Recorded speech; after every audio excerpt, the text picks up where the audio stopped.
Sveiki visi. Dabar parodysiu, kaip aš ruošiu tigrinį riešutų pašarą. O čia jau pamaltas tigrinis riešutas standartinis. Dabar va čia juodas. Ir parodysiu, kaip aš ruošiu pašarą. Pasiruošimas to tigrinio riešuto.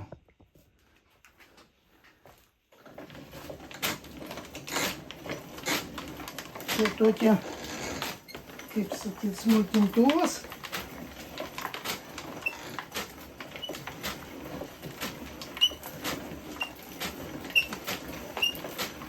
Smulkina riešutus.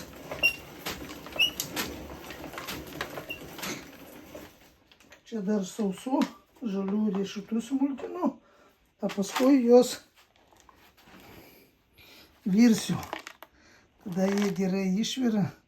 O toks vat yra tigrinių riešutų toks miksas, kaip ir krušintas tigrinis riešutas.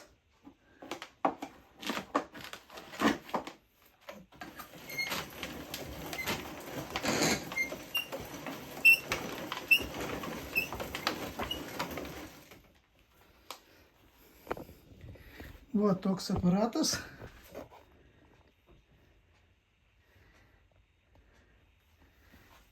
Jisai smulkina riešutus. Tai vat.